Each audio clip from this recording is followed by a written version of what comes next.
Hello friends, स्वागत है आपका मेरे यूट्यूब चैनल पे। आज हम इस वीडियो में बात करेंगे ईएसआईसी द्वारा निकाली गई वैकेंसी की।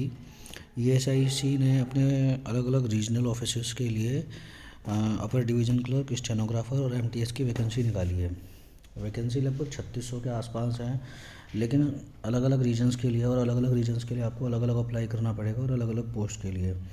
लेकिन एक वैकेंसी के लिए एक ही रीजन से आप अप्लाई कर सकते हैं। मान लीजिए अगर यूडीसी है तो यूडीसी के लिए ऐसा नहीं है कि आप उत्तर प्रदेश से भी अप्लाई कर सकते हैं, राजस्थान से भी कर सकते हैं या फिर किसी और से। उसमें क्या है कि जो लास्ट आप अप्लाई करेंगे उसमें आपका क्या नाम है वो हो जाएगा, वो वाली एप्लीकेशन आपकी मानी जाएगी। तो ये बड़ा सोच समझ के करिएगा अप्लाई, ऐसा ना हो। हाँ, आप अलग अलग पोस्ट के लिए तो कर सकते हैं। मान लीजिए यूपी में यूडीसी, स्टेनोग्राफर, एमटीएस इन सब के लिए है, तो आप तीनों पोस्ट के लिए अप्लाई कर सकते हो। उसके लिए अलग अलग फ़ीस आपको पे करनी पड़ेगी। पर ऐसा नहीं हो सकता कि आप यूपी के लिए भी, दिल्ली के लिए भी, उत्तराखंड के लिए भी और राजस्थान के लिए भी यूडीसी के लिए अप्लाई कर दें। उसमें क्या होगा, जिस स्टेट में मैक्सिमम वैकेंसी होगी उस पोस्ट के लिए उसमें आपका क्या नाम है एप्लीकेशन एक्सेप्ट कर ली जाएगी और बाकी जगह उसको रिजेक्ट कर दिया जाएगा। ठीक है। अब एक बार हम उन स्टेट की वैकेंसी देख लेते हैं जो स्टेट थोड़े बड़े हैं और हमारे कह सकते हैं हिंदी भाषी क्षेत्र हैं, कि उनमें किस पोस्ट के लिए और किस कैटेगरी के लिए कितनी वैकेंसी है। फिर हम एक बार यूपी का डिटेल्ड एडवर्टाइजमेंट थोड़ा सा थॉरोली रीड कर लेंगे। देखिए, यूपी में उत्तर प्रदेश के अंदर जो है मतलब यूडीसी अपर डिवीज़न क्लर्क की टोटल पोस्ट निकली है 36। ठीक है, 36 पोस्ट निकली हैं। अब इन 36 पोस्ट में जो 17 हैं वो हैं अनरिजर्व कैटेगरी, मतलब सामान्य कैटेगरी, कोई भी आवेदन कर सकता है इस सीट के सापेक्ष। ठीक है, एससी की हैं 7, शेड्यूल कास्ट की, अनुसूचित जाति की। एसटी की इसमें कोई पोस्ट नहीं है, 0 है। और ओबीसी की है इसमें 9 पोस्ट। ठीक है, ईडब्ल्यूएस की भी 3 है, जो आर्थिक रूप से कमज़ोर वर्ग है उसके लिए भी 3 सीट इसमें रखी गई हैं। अब स्टेनोग्राफर की देखते हैं। स्टेनोग्राफर की 3 वैकेंसी हैं। एससी के लिए इसमें कुछ नहीं है। ठीक है, एसटी के लिए 0 है, मतलब अनुसूचित जनजाति के लिए। ओबीसी के लिए 1 है और ईडब्ल्यूएस की भी 0 है। टोटल 5 वैकेंसी निकाली हैं।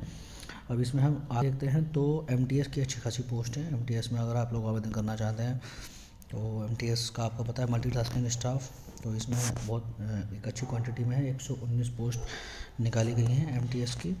ठीक है, इसमें अनरिजर्व कैटेगरी की 51 है और एससी की जो हैं आप देख सकते हैं, एससी की पोस्ट है 25 और एसटी की 1 और 31 पोस्ट हैं ओबीसी की और 11 पोस्ट हैं ईडब्ल्यूएस की। ठीक है, तो इस तरह से इसको डिवाइड करा गया पोस्टों को। आगे आप दिल्ली में देख लीजिए, दिल्ली में सिर्फ स्टेनोग्राफर की वैकेंसी है। 2 पोस्ट निकाली गई है अनरिजर्व के लिए, 1 एससी के लिए, 0 एसटी के लिए, ओबीसी के लिए 0, ईडब्ल्यूएस के लिए 0। टोटल 3 पोस्ट हैं। यहाँ उत्तराखंड का दे रखा है। यूडीसी की 9 पोस्ट हैं, 7 जनरल कैटेगरी के लिए है, बाकी 1 पोस्ट एससी के लिए है और 1 पोस्ट इसमें दी गई है ओबीसी के लिए। स्टेनोग्राफर में सिर्फ 1 पोस्ट निकाली गई है जनरल के लिए और एमटीएस में 13 पोस्ट हैं जो कि जनरल के लिए, 2 पोस्ट एससी के लिए। टोटल 17 पोस्ट है। 1 हो गई एसटी के ओबीसी के लिए और 1 हो गई ईडब्ल्यूएस के लिए। राजस्थान में अच्छी वैकेंसी है। राजस्थान का अगर आप देखेंगे तो राजस्थान में एक अच्छी उसमें वैकेंसी निकाली गई हैं। टोटल 67 वैकेंसी हैं यूडीसी की, जिसमें 30 वैकेंसी है जनरल की, 12 हैं एससी की, 5 हैं एसटी की, 14 हैं ओबीसी की और ईडब्ल्यूएस की 6। स्टेनोग्राफर में भी 15 वैकेंसी हैं। सबसे ज़्यादा वैकेंसी ऐसा लगता है इसी राजस्थान में निकाली गई हैं। ठीक है, इसमें आप देखिए स्टेनोग्राफर की 6 वैकेंसी हैं जनरल के लिए, 2 वैकेंसी एससी के लिए है, 2 वैकेंसी एसटी के लिए, 4 ओबीसी के लिए और 1 ईडब्ल्यूएस के लिए। एमटीएस का देखें तो 46 वैकेंसी हैं यूआर कैटेगरी के लिए, 16 है एससी के लिए, एसटी के लिए हैं 12, ओबीसी के लिए 21 और 10 है ईडब्ल्यूएस के लिए। टोटल 105 वैकेंसी हैं। अब इसमें हम जो है काम करते हैं, इसका जो डिटेल्ड एडवर्टाइजमेंट है उसको रीड कर लेते हैं। डिटेल्ड एडवर्टाइजमेंट इसका ये है, इसमें कुछ पॉइंट्स हम डिस्कस कर लेते हैं। देखिए, हम बात करेंगे सिर्फ यूपी के एडवर्टाइजमेंट की। यूपी में कैंडिडेट भी बहुत ज़्यादा है, बेरोजगारी भी लगभग बहुत बढ़ गई है, तो हम यूपी की ही बात करेंगे। ठीक है, यूपी में देखिए इन्होंने डिटेल्ड एडवर्टाइजमेंट दे रखा है, पहले भी हम डिस्कस कर चुके हैं पोस्ट के बारे में। यूडीसी की 36 पोस्ट निकाली गई है, स्टेनो की 5, एमटीएस की 119। कैटेगरी वाइज पोस्ट कहाँ से डिवाइड है आप देख सकते हैं कि 17 पोस्ट जो हैं वो है यूआर की, एससी की हैं 7, एसटी के लिए कोई पोस्ट नहीं है, ओबीसी के लिए 9, EWS के लिए 3, टोटल 36 पोस्ट। अब स्टेनो की 3, SC के लिए 0, ST के लिए 1, ठीक है। ये बैकलॉग की वैकेंसी निकाली गई है ST की, 1 है OBC की और AWS की है नील, लेकिन टोटल है 5। MTS के लिए 51, SC के लिए 5, ST के लिए 1 और OBC के लिए 31 और EWS के लिए 11, टोटल 119 पोस्ट। इसमें PW वाइज जो PW की कैटेगरी मुझे डिवाइड करा गया, इस तरह से करा गया, आप देख लीजिएगा। ये कुछ ज़्यादा हम लोगों के लिए नहीं है, ये फिजिकल हैंडीकैप्ड के लिए कि किस प्रकार की जॉब, किस मतलब जो किस प्रकार की डिसेबिलिटी है और उसके लिए किस प्रकार की नेचर रहेगा जॉब का, ठीक है। अब स्केल ऑफ पे देख लेते हैं। UDC और स्टेनो मतलब क्लर्क और जो अपर डिवीज़न क्लर्क और स्टेनो है उसके लिए पे लेवल 4 रहेगा, 25,500 रुपये बेसिक रहेगी और मैक्सिमम रिटायरमेंट तक 81,100 पे पहुँचेगा वो। वैसे प्रमोशन हो जाते हैं तो 81,100 तो नहीं होती, ज़्यादा ही होती है, ठीक है। टाइम स्केल वगैरह भी लगते हैं। तो ये तो एक बेसिक बताया गया है, 25,500 बेसिक रहेगा अभी स्टार्टिंग में और MTS के रहेगा 18,000 रुपये, क्योंकि उसका पे लेवल 1 है, मतलब इसी लेवल से शुरू होती है सेंट्रल गवर्नमेंट या स्टेट गवर्नमेंट में कोई भी जॉब, पे लेवल 1 से। ये MTS है, सबसे निचले स्तर पर रहता है MTS। पे लेवल किसी भी हियरार्की में एक तरह से आप मान सकते हैं MTS सबसे निचले स्तर पर ही आपको मिलेगा, ठीक है। UDC एंड स्टेनो की पे लेवल है। अब इसमें ये कहा गया है कि इस पे के अलावा आपको जो है देख सकते हैं कि खाली ऐसा नहीं कि 25,500 ही मिलेंगे, आपको उस पर DA मिलेगा। जैसे इस टाइम 31% चल रहा है और जब तक ये सिलेक्शन प्रोसेस कंप्लीट होगा, मान के चलिए 35% हो चुका होगा, क्योंकि इसमें अगर ज्वाइनिंग होगी भी तो अगले साल लास्ट तक ही हो पाएगी। बहुत लंबा प्रोसीजर है इसका, वैकेंसी का। इस पर HRA भी मिलेगा और एक ट्रांसपोर्ट अलाउंस होता है, वो भी आपको मिलेगा, ठीक है। क्वालिफ़िकेशंस की बात देख लेते हैं, बहुत ज़रूरी होता है क्वालिफ़िकेशन किसी भी वैकेंसी के लिए। तो क्वालिफ़िकेशन में आपकी UDC के लिए ए डिग्री ऑफ रिकॉग्नाइज्ड यूनिवर्सिटी और इक्विवेलेंट, आपके पास बैचलर डिग्री होनी चाहिए, ठीक है। बैचलर डिग्री अगर आपके पास नहीं है तो UDC के लिए अप्लाई नहीं कर सकते। और working knowledge of computer including use of office suits and databases, मतलब आपको कंप्यूटर पे काम आना चाहिए, जो ऑफिस होते हैं उस पर और डाटाबेस पर आपको काम करना आना चाहिए। स्टेनो के लिए 12th क्लास पास या फिर equivalent from a recognised board और यूनिवर्सिटी, किसी भी मान्यता प्राप्त संस्थान यूनिवर्सिटी से आप 12th पास होने चाहिए। स्किल टेस्ट में आपकी डिक्टेशन 10 मिनट्स होने चाहिए, 80 वर्ड पर मिनट के हिसाब से, 10 मिनट में 80 वर्ड पर मिनट, ठीक है। ट्रांसक्रिप्शन की बात करें तो 50 मिनट्स इंग्लिश, 65 मिनट्स हिंदी, वो भी सिर्फ कंप्यूटर पे। MTS सिर्फ 10th पास होना चाहिए किसी भी रिकॉग्नाइज्ड बोर्ड से, मान्यता प्राप्त बोर्ड से। अब इसमें एक इम्पोर्टेंट चीज़ है, बच्चे कंफ्यूज होते हैं कि जो आपके पास क्वालिफ़िकेशन है वो कब तक की होनी चाहिए। तो ये देख लीजिए, candidates who have not acquired will not acquire the educational qualification as on the closing date of receipt, closing date of the receipt 15 फरवरी है, आगे देख लीजिएगा।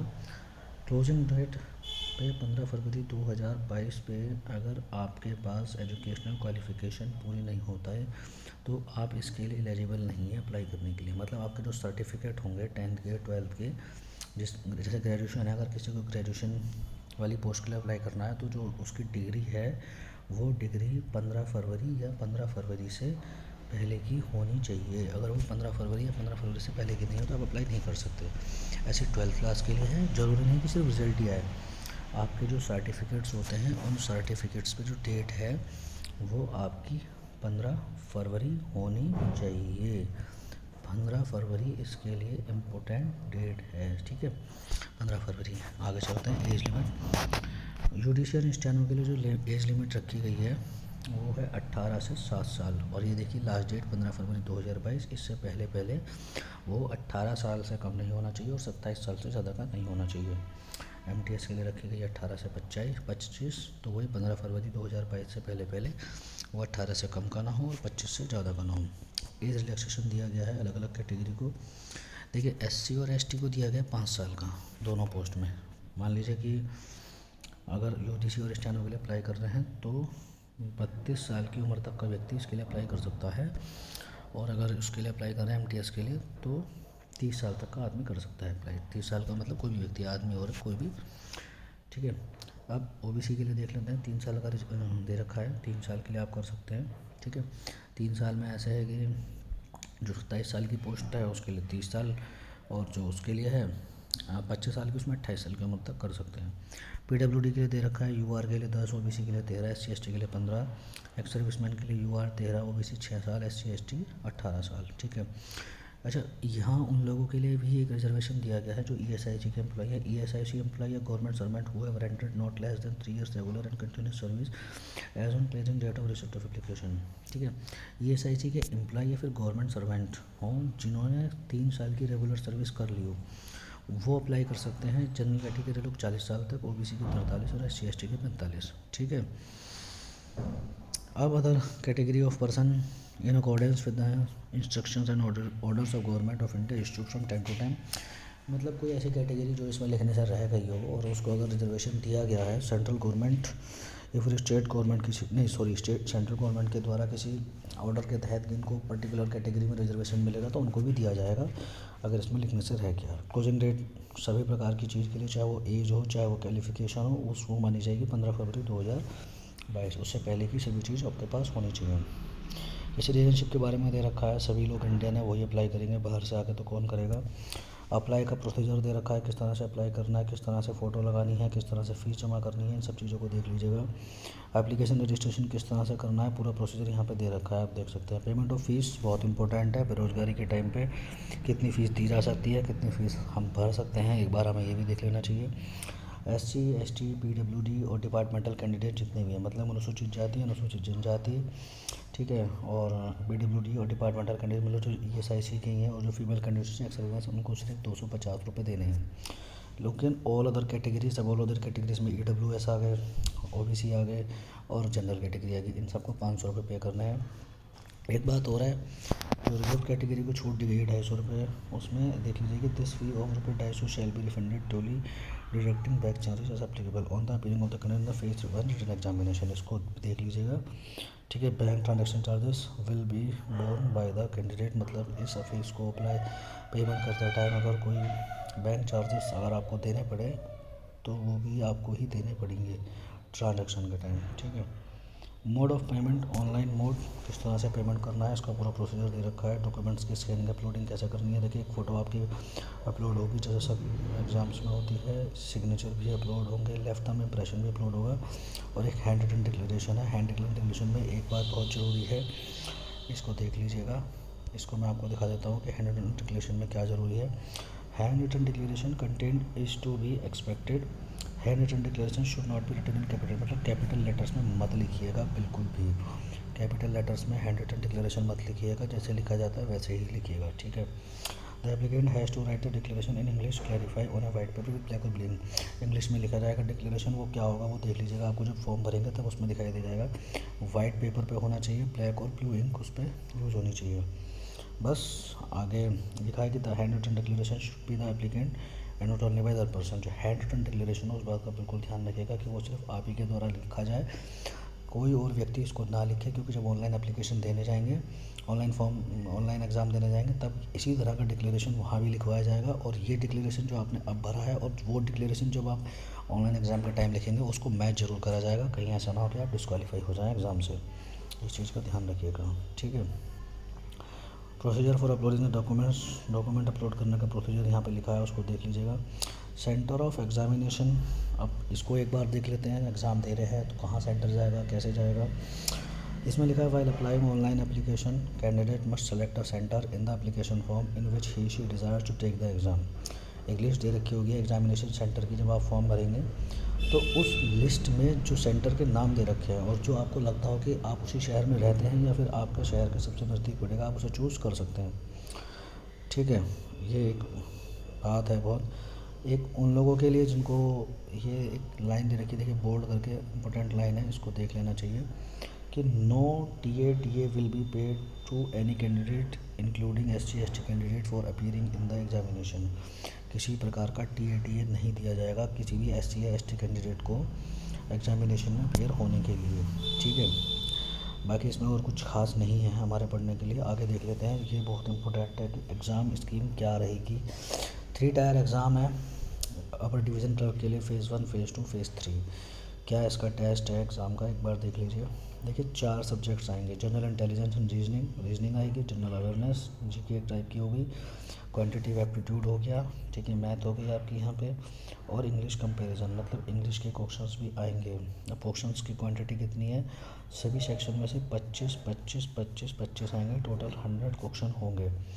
हर क्वेश्चन 2 नंबर का होगा, इसका मतलब 50 50 50 50, मतलब प्रिलिमिनरी एग्जामिनेशन आपका होगा 200 नंबर का। 1 घंटे का टेस्ट है, ठीक है।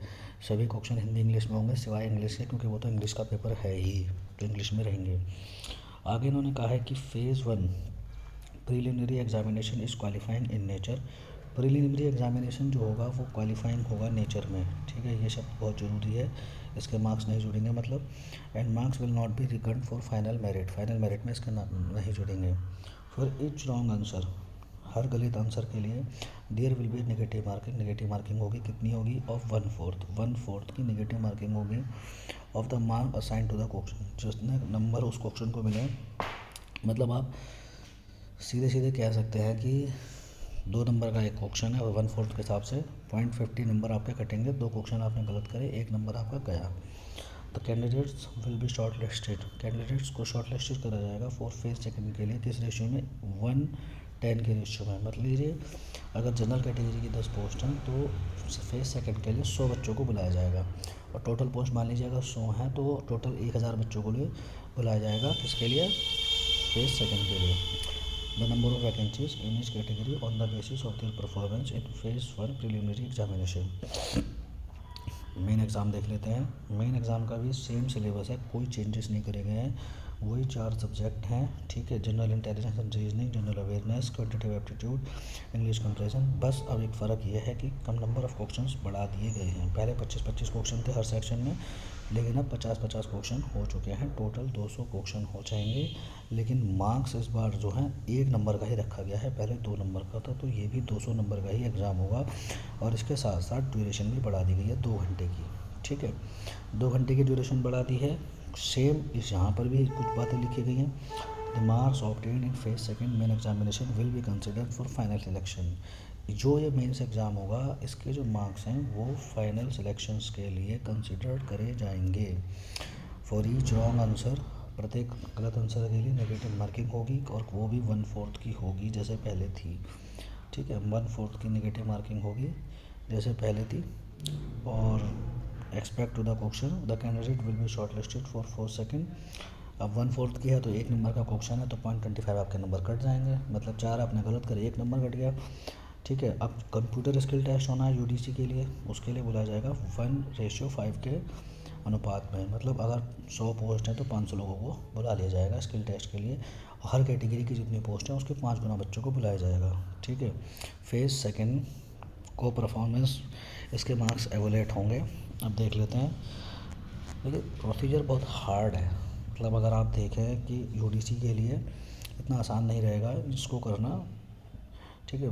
प्रिपरेशन ऑफ 2 पावर पॉइंट्स, अब स्किल टेस्ट देखिए क्या है, इसमें 3 चीज़ें करवाई गई हैं। Preparation of 2 power point slide, MS power point होता है, उसमें आपको 2 पावर पॉइंट स्लाइड्स बनानी पड़ेगी जो 10 मार्क्स की होंगी, ठीक है। टाइपिंग मैटर और MS word with formatting, typing matter type कराया जाएगा MS वर्ड पे, ठीक है, जो कि फॉर्मेटिंग के साथ, मतलब एक पैराग्राफ हो सकता है आपको दे दिया जाए, उसमें फॉर्मेटिंग मतलब कुछ वर्ड्स बोल्ड होंगे, कुछ इटैलिक होंगे, कहीं कोई एंटर मार के करना है, कोई इन्वर्टेड कोमा में लेना है, किसी में स्पेसिंग देखनी होगी, तो इन सब चीज़ों का ध्यान रखते हुए, कोई सेंटर में होगा, कोई राइट होगा, कोई लेफ्ट होगा, इस तरह से फॉर्मेटिंग करनी होगी। तो टोटल हो गया आपका 20 मार्क्स का ये।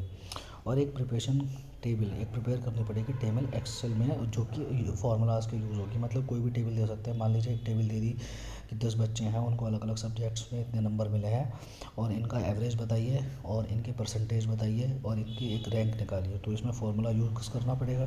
तो इस तरह की कोई भी टेबल आपको दे सकते हैं, और कुछ भी दे सकते हैं कि पिछले 10 सालों में वीट प्रोडक्शन इतना रहा है, किस साल में ज़्यादा रहा है, किस में कम रहा है, एवरेज कितना रहा है, ठीक है, कंपेयर करवा दें किसी दूसरी कंट्री से।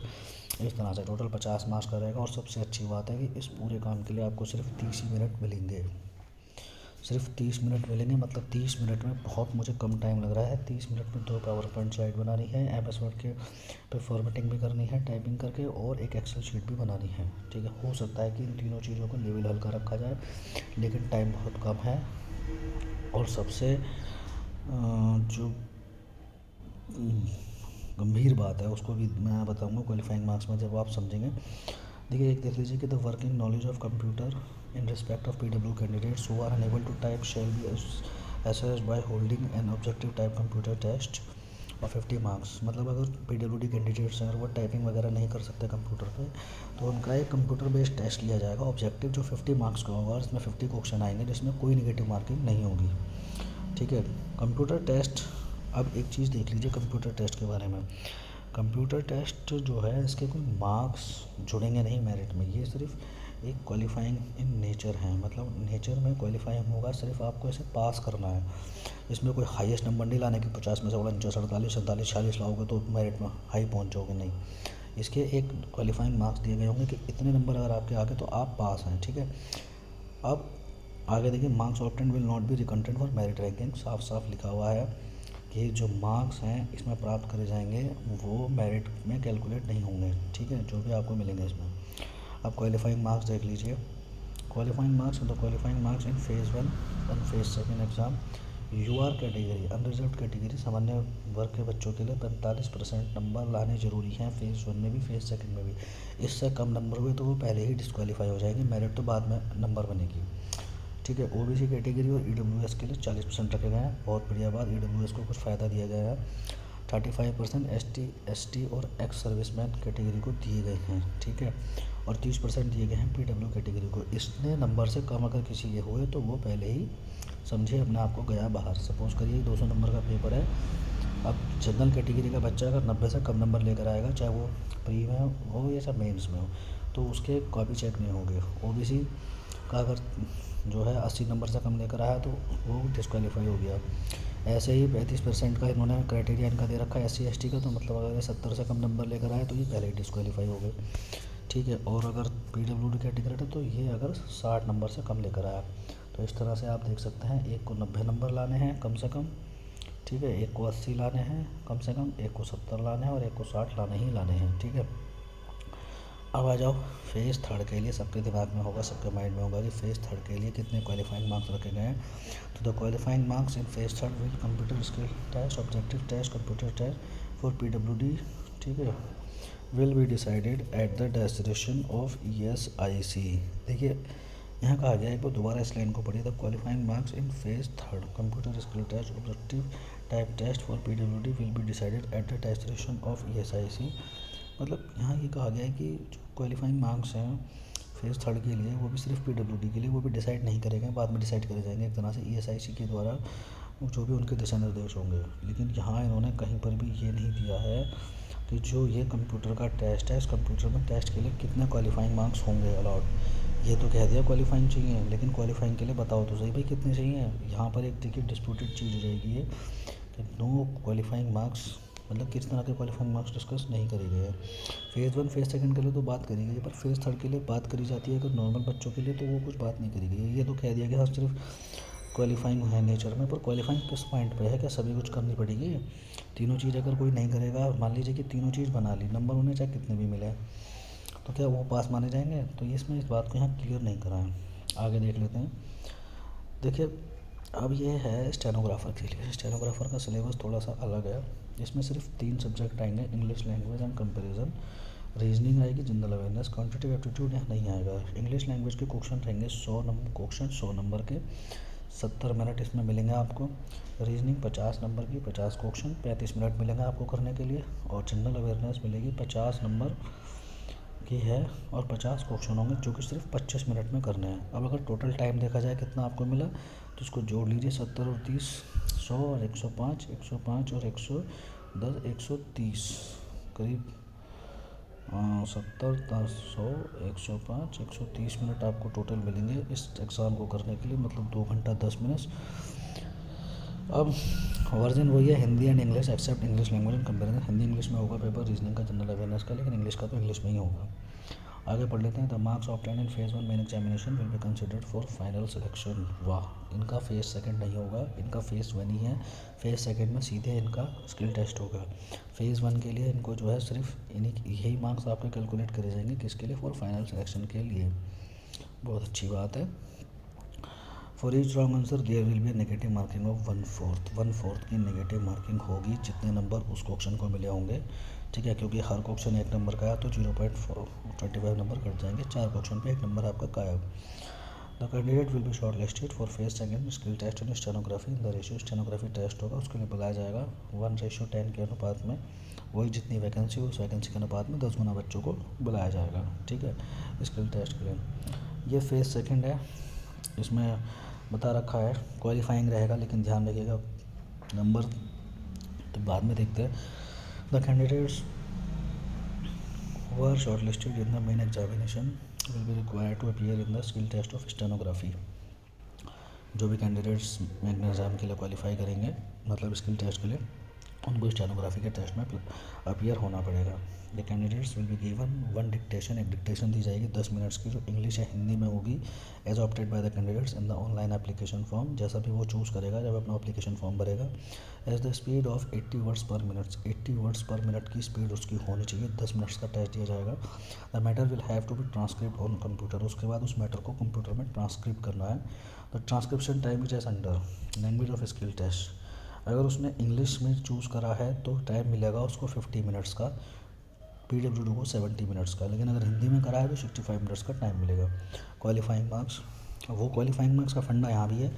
The qualifying marks in phase 1 main examination will be 45%। वही सेम रखा गया है, 45% UR कैटेगरी के लिए, 40 OBC के लिए, 35 SC ST के लिए और 30 PWD के लिए। The qualifying standard for phase second stenography skill test will be decided as the description of ESIC। देखिए यहाँ तो इन्होंने कह दिया कि स्किल टेस्ट के लिए जो क्वालिफाइंग मार्क्स होंगे वो ESIC द्वारा बाद में दिशा निर्देशों के तहत चूज़ करे जाएंगे सभी कैटेगरी के लिए।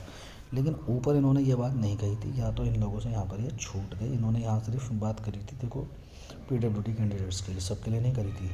तो यहाँ भी इन्होंने लिखना चाहिए था। यही चीज़ें होती हैं फिर जो भर्तियों को कोर्ट में ले जाती हैं और बच्चे इस पर वाद विवाद खड़ा कर देते हैं, और वाद विवाद खड़ा करने की होती भी है, सही बात है।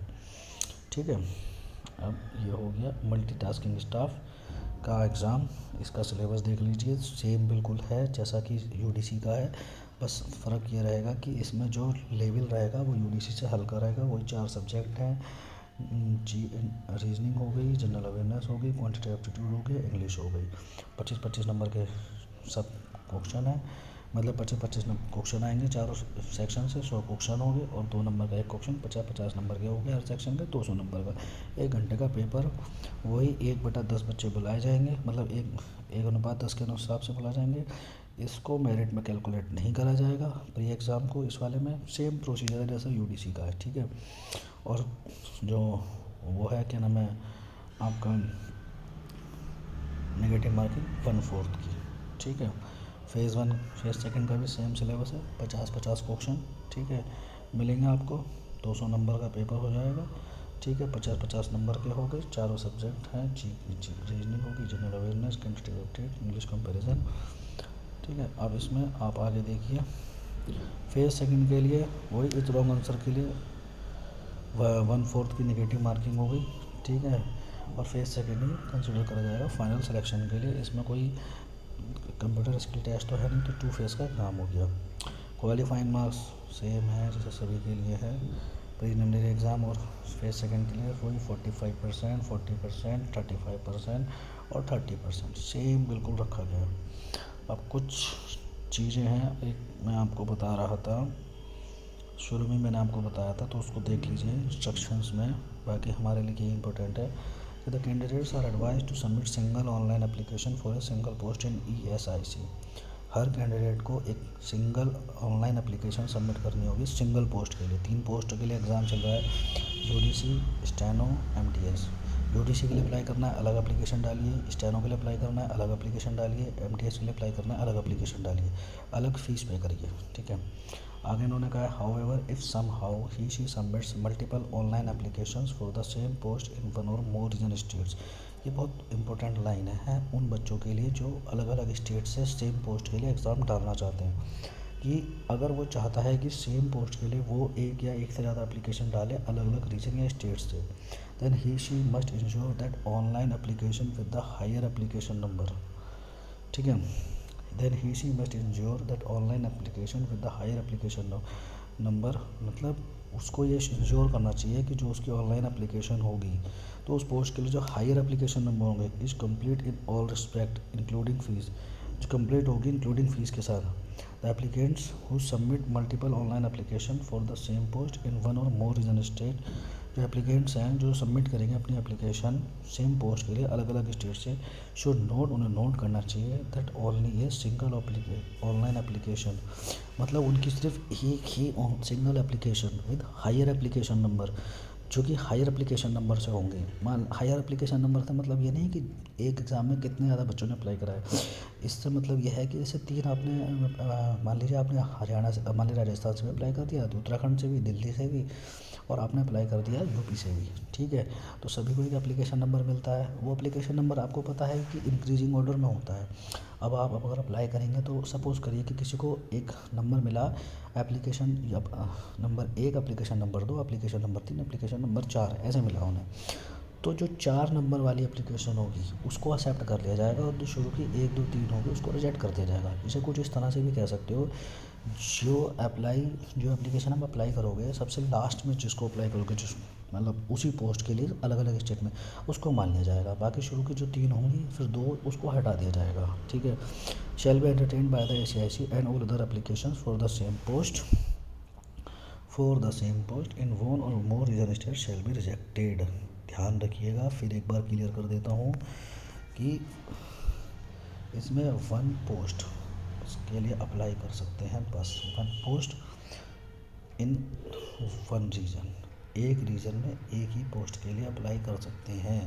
ऐसा नहीं है कि एक पोस्ट के लिए, सेम पोस्ट के लिए आप सब जगह से अप्लाई कर दें, ऐसा नहीं पॉसिबल है।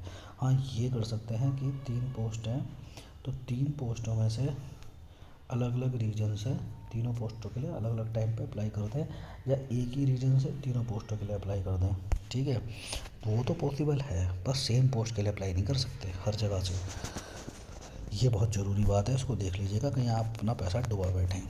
फ़ी paid against 1 application number shall not be adjusted against any application number. एक बार फीस जिस एप्लीकेशन नंबर के लिए आपने अप्लाई कर दी, पेड कर दी, वो एडजस्ट नहीं करी जाएगी किसी दूसरी के लिए। मान लीजिए आप कहने लगे, आपको बाद में पता लगे मैंने तो अप्लाई कर दिया, मैंने 3 पोस्ट के लिए अप्लाई करा, ठीक है आप रिजेक्ट कर रहे हो, तो एक काम करो कि उस MTS में मुझे एडजस्ट कर दो या स्टेनो में एडजस्ट कर दो। ये पॉसिबल नहीं है, ये पॉसिबल नहीं हो सकता। ठीक है, बस इसमें ये ही कुछ इम्पोर्टेंट पॉइंट्स थे जिसको हमने आपके साथ डिस्कस कर लिया है।